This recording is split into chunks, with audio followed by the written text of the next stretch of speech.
Sony Pictures Animation spent 20 years and 31 movies turning cartoon punishments into genuine heartbreak. A hunter gets humiliated by wasps in 2006. A demon prince gives up his soul in 2025. Nobody saw it coming, and almost nobody's talking about it. Here's every villain's ending, ranked from the very first to the very last. 1. Shaw. Open season 2006, rewind to 2006, Sony's first ever animated feature, and its first villain Shaw, the unhinged hunter voiced by Gary Sinise, mullet and all. Shaw wasn't complicated. He loved his rifle Lorraine like she was a person, mounted animal heads on his cabin wall for sport, and spent the entire movie trying to kill a pampered grizzly bear named Boog and his one-antlered deer sidekick, Elliot. This was Slapstick dressed up as a hunting season satire, and the ending matched the tone exactly.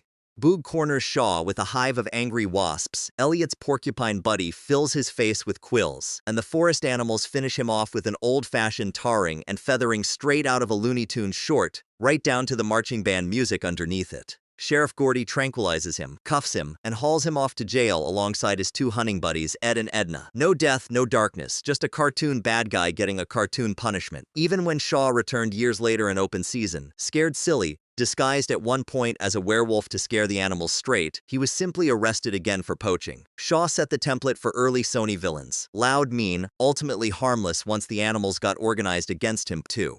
Gargamel, the Smurfs franchise, 2011-2017, but that harmlessness didn't last. 5 years later, Sony brought back one of the most famous villains in cartoon history, and somehow made him even more pathetic. Gargamel, the wild-eyed wizard obsessed with grinding up Smurfs for their magic essence, spent 3 separate movies getting humiliated in increasingly creative ways. In the first live-action Smurfs film, set in New York City's Central Park, Gargamel loses his powers entirely and gets stranded in the human world with his cat Azrael, furious and powerless. In the sequel, Smurfette absorbs his magic instead of the other way around, and the resulting explosion blasts him through a portal into a lake full of piranhas. By the time Smurfs, The Lost Village rebooted the franchise in 2017, his own lair explodes around him and launches him straight into the swamp of no return. Notice the pattern. Gargamel never actually dies. He gets zapped, humiliated, occasionally eaten by fish, but the ending always leaves the door cracked for one more scheme, cat and pet vulture in tow. He's less a genuine threat and more a cosmic punchline, Animation's answer to Wile E. Coyote, forever building an elaborate machine that blows up in his own face. Sony understood something here early on. A comic relief villain doesn't need permanent consequences. He just needs to fail spectacularly, in front of an audience, and keep coming back for more punishment. 3.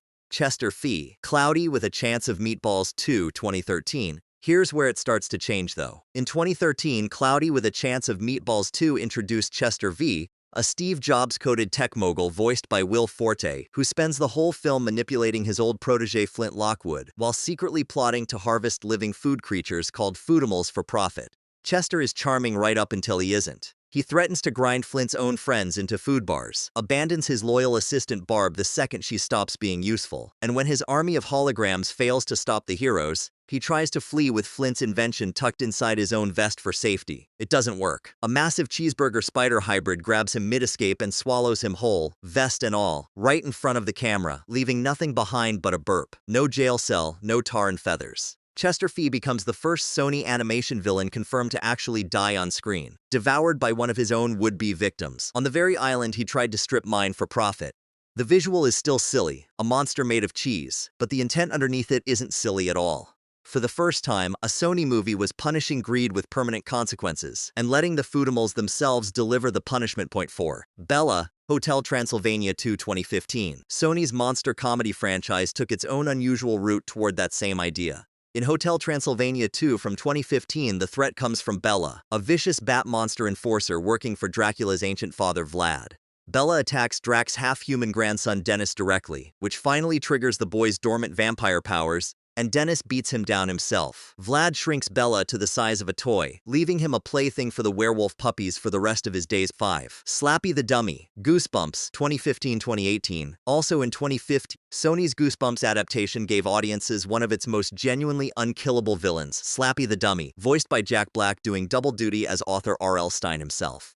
In the first film, released in 2015, teenagers managed to trap Slappy and every other unleashed Goosebumps monster back inside Stine's original manuscript. Clean win, right? Not exactly. The 2018 sequel, Haunted Halloween, brings Slappy roaring back through an entirely new unpublished manuscript hidden in Stein's abandoned house. This time, two kids beat him unconscious with a baseball bat, lock him in a suitcase, and dump him in a swamp on their way home. He escapes anyway, somehow, and pounds on the car window from the middle of the road just to prove he can. Eventually, the kids trap him and his entire monster army back inside the book using the electrical charge of an old Tesla tower, and it looks once again like a clean win.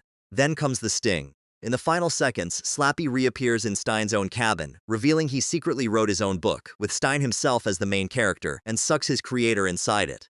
The credits roll on the villain winning. Slappy never truly loses. He gets inconvenienced repeatedly, but the storytelling openly admits some monsters simply refuse to stay defeated. 6. King Leonard Mudbeard, The Angry Birds Movie, 2016-2019. 1 year later, Sony pulled back from that edge, at least temporarily, with The Angry Birds Movie. King Leonard Mudbeard, voiced by Bill Hader, leads his pig army in stealing every egg on Bird Island, planning a literal feast on the unhatched hatchlings. The birds respond by launching themselves out of a giant slingshot into Leonard's castle, and during the chaotic scramble to save the eggs, Red and Leonard tumble into the pig's entire dynamite reserve. Leonard accidentally detonates the whole thing, leveling Piggy Island's capital. Everyone survives, actually. A giant boiling pot meant to cook the eggs flips over at just the right moment and shields Red from the blast, and every family on Bird Island gets its egg back except for one gut-wrenching beat before the reunion. And in a twist nobody expected from a mobile game adaptation, Leonard doesn't stay a villain either. By The Angry Birds Movie 2, he's fighting alongside Red and the very birds he once tormented against a much bigger threat, an ice queen named Zeta with her own tragic backstory involving a runaway groom. Leonard's defeat isn't really a defeat at all. It's a recruitment, Sony already experimenting with villains who don't need destroying, just redirecting toward a common enemy. 7. Smiler, The Emoji Movie 2017. Not every villain from this era got that dark though. 2017's widely mocked Emoji Movie still earns a spot here for how oddly petty its villain's downfall is. Smiler, voiced by Maya Rudolph, runs Textopolis with a permanent grin and zero tolerance for Gene, a multi-expressive emoji she considers a glitch worth deleting entirely from the phone's memory. When Gene, High Five, and Jailbreak go rogue trying to save him, Smiler illegally upgrades an antivirus bot into a full deletion weapon and unleashes it inside the phone's operating system to erase all three of them for good. It backfires. The bot gets disabled mid-rampage and collapses directly on top of her, cracking her teeth in the process. Her real punishment isn't death or arrest, it's demotion. The final scene shows Smiler sitting in the app's loser lounge, wearing braces, losing a card game to a handful of emojis nobody actually uses anymore. 8.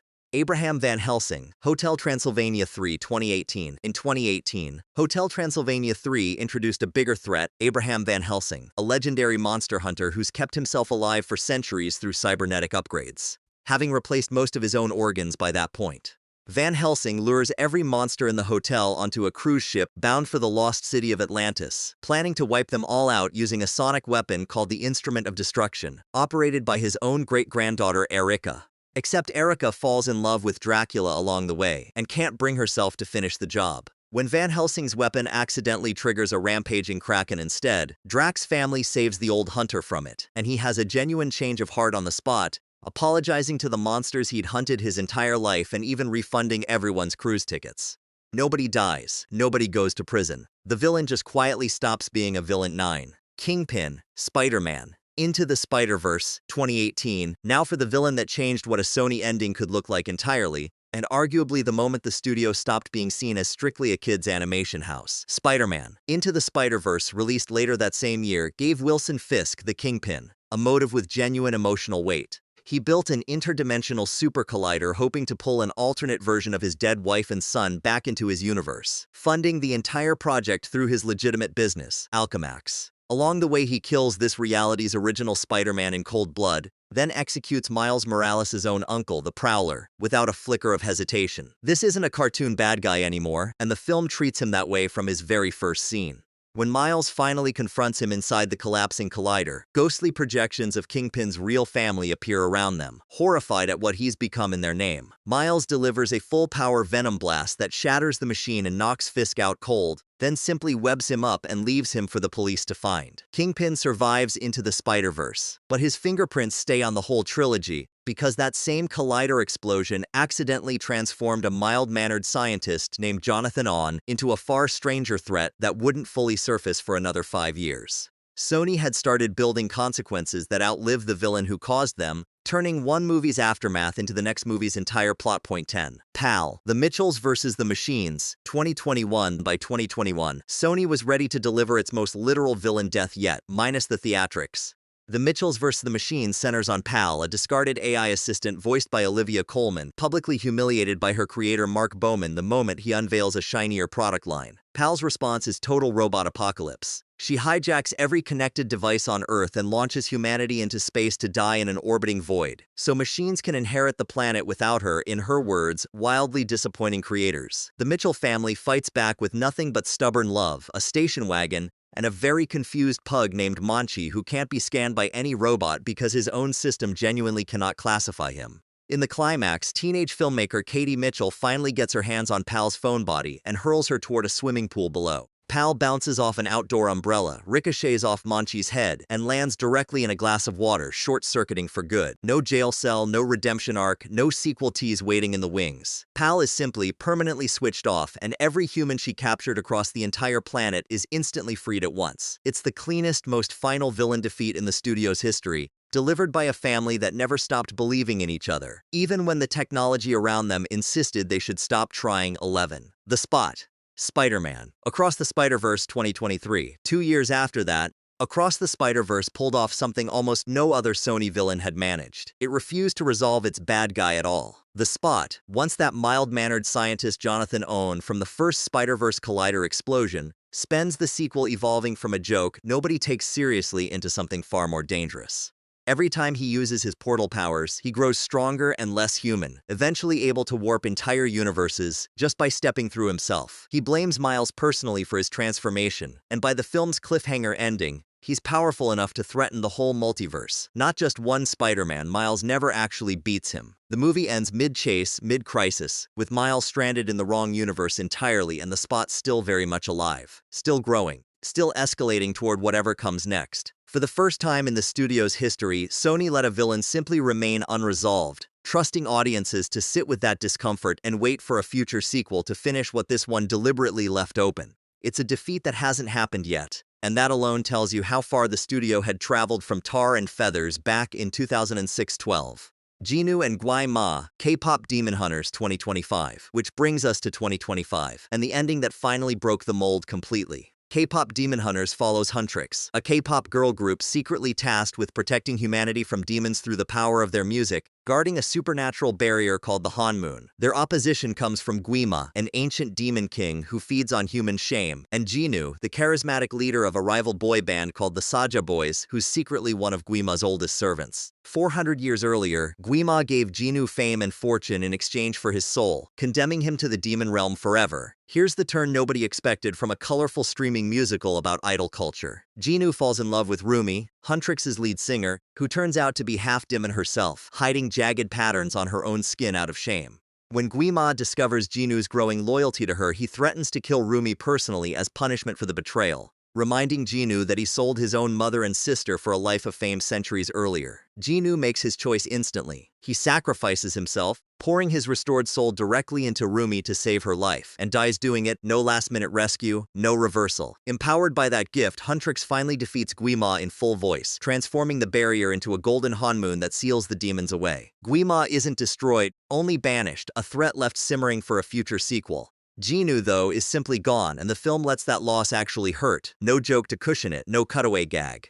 Compare that to Shaw getting tarred and feathered 19 years earlier. Same studio, same family-friendly rating, two completely different understandings of what an animated villain's ending is allowed to cost an audience. 13. Main attraction, GOAT 2026. Then, in February of 2026, Sony's newest release, GOAT, pulled the pendulum right back toward where it all began 19 years earlier. Main attraction, the arrogant, gold-toothed Roarball champion voiced by Aaron Pierre, spends the entire film mocking an undersized goat named Will Harris for daring to compete in his sport, releasing an entire diss track about it. There's no death here, no sacrifice, no ambiguous fate left dangling for a sequel. Will humiliates main attraction on the court, ankles broken figuratively and literally, and in one gloriously petty final blow, Will's underdog teammates torch off Main's signature Main entirely, leaving the league's biggest ego bursting into actual tears over his own hair in front of a stadium full of cameras. It's the same joke Sony was telling in 2006 with Shaw, just wearing 20 years of better animation technology and a slightly meaner diss track.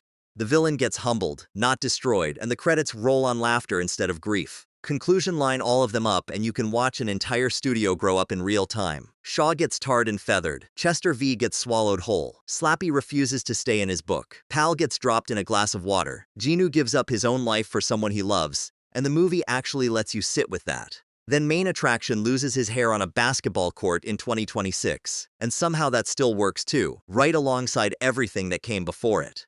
The through line underneath all of it barely moves though, even as the mechanics get heavier and the stakes climb higher with every passing year. Nearly every one of these stories lands on the same emotional note, whether the villain is a hunter with a rifle named Lorraine or a demon king who's fed on human shame for centuries. Connection wins. Family, found or otherwise, beats out cruelty, greed, and shame every single time, whether that lesson arrives wrapped in tar and feathers, a glass of water, or an ancient curse 400 years in the making. 20 years, 31 films, one studio quietly proving, one villain at a time, that even a kid's cartoon gets to decide exactly how much it's allowed to make you feel.